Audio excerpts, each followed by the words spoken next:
Let's go through a few. Let's start with maybe pattern glass. I mean, pattern glass, almost all pattern glass starts off as annealed glass. Again, so these are bathroom windows, which you'd expect to see, but almost always it's annealed, unless it's in a shower bath or in a hazardous location. But as is, it's going to break the same way that ordinary glass does. And you just can go right on up through the spectrum. This is 1/4-inch plate. What would that typically be used for? Well, this has got a slight tint to it, but you would find this on windows. Oh, a lot of windows in office buildings are still this. Buildings downtown on Montgomery, all high rises that were. So is plate tempered or not tempered typically?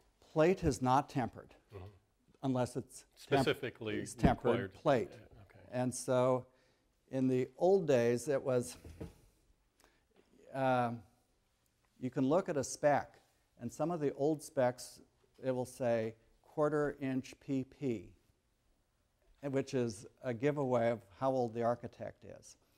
Because if it says 1/4-inch PP, that means 1/4-inch polished plate.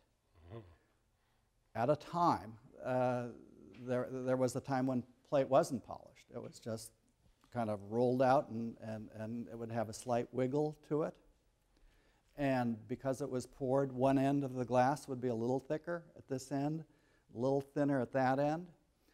And so when we glaze these things, you'd put the thicker end down, because that would be the strongest part of the glass, and the thinner part up. And so that started the old wives' tale that glass is a liquid, and people would convince, come in, no, I know it's because when we took out this piece of glass, it got thicker at the bottom. It was slowly, doing kind of what my body's doing,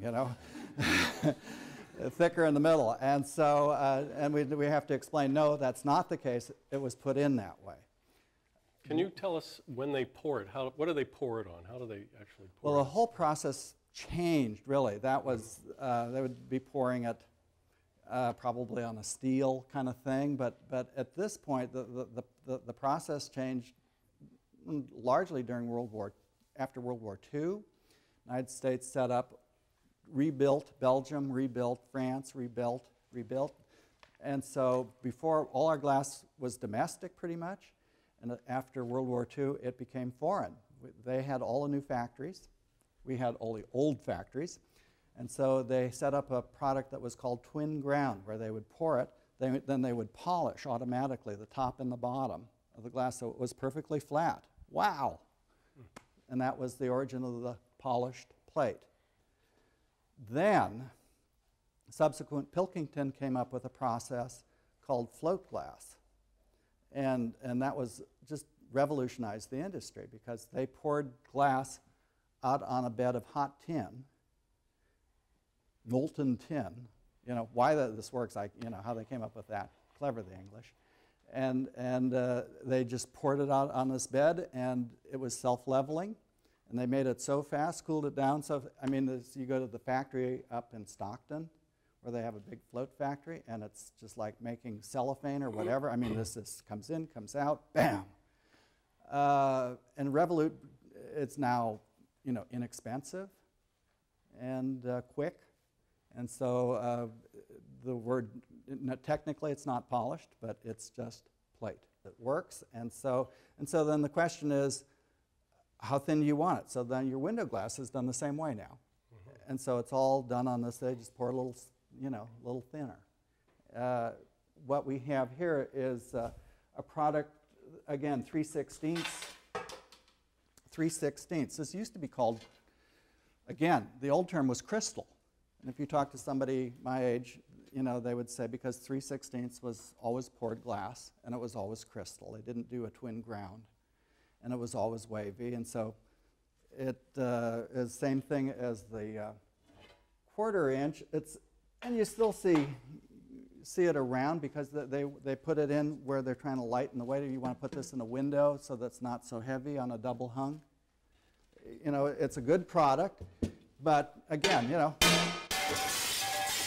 you know, it's like window glass. You just have to hit it just a little harder. Plate glass, same way.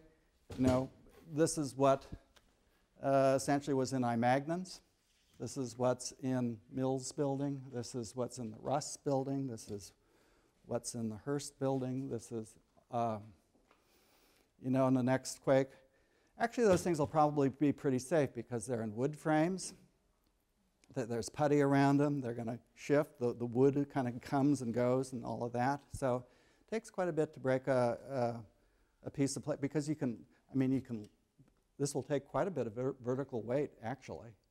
But if it gets bound or whatever, you know, if you just get it in the wrong spot, that's what happens. Yeah. We're seeing some major high-rises going up near the Bay Bridge and south of Market, and I'm wondering what kind of glass is being installed in those towers, and what will be the effect in an earthquake? Ooh. Excellent question. Oh, boy. I think I will do. The right answer is when you come off of that part of the bay. I always get in the left-hand lane.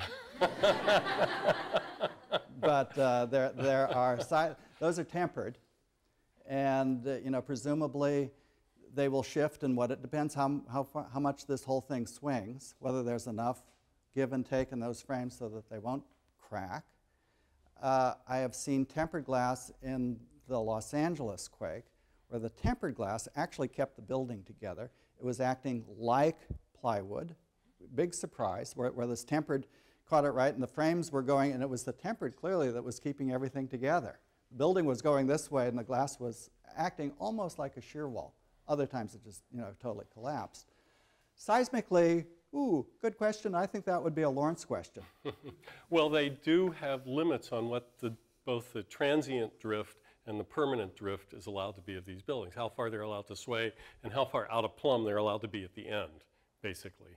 And based on what they calculate this drift to be, they then come up with a resilient system of setting the glazing so that even at the most extreme levels of drift, there's supposed to be no pressure placed against the glazing.